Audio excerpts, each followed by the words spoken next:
I don't think 50 years ago that it was in the minds of those at the Nature Conservancy and our partners to say, let's protect these barrier islands and let them naturally migrate so that we protect this peninsula. But that's what happened, right? And so we live in this unique area, and we all talked about how much we love it here and how nature is such a part of that love. But nature is a part of our resilience as well. And so I guess I want to talk about how that makes us unique and how we can take what we have here and learn from it and what we can learn ourselves about being more resilient, but also how we can talk to other communities that might fall into some of these same vulnerabilities. I actually grew up in Cape Cod and on the coast of Maine in the commercial fishing industry, and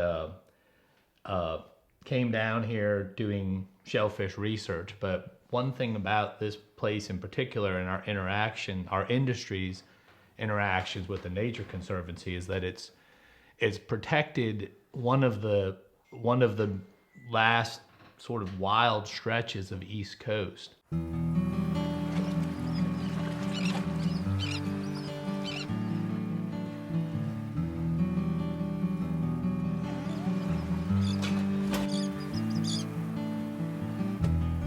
We were definitely among some of the first people to incorporate caged aquaculture, off-bottom techniques, and helped some of the other larger companies at the time adapt their clam culture equipment to growing oysters. There's no other place on the eastern seaboard of the United States that has this long of a stretch of preserved wild coastline, and that has been very responsible for the success of our industry.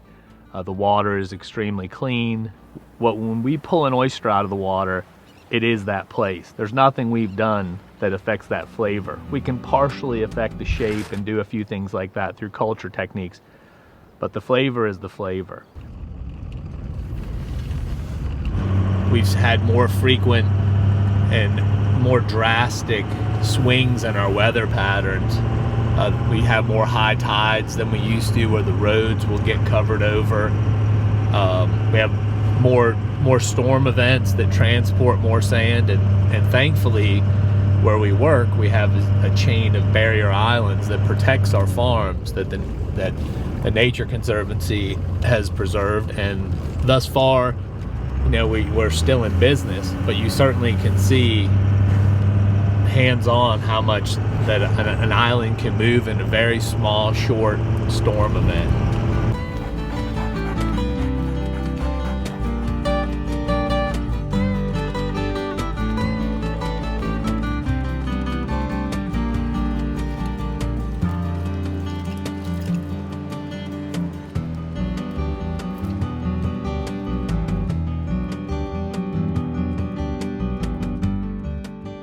Hurricane comes up the coast and they shut it down from South Carolina to Maine. We're the only body of water that's open on the East Coast sometimes. And that's because the Nature Conservancy, and that's because they've protected something that is that's truly unique on the East Coast.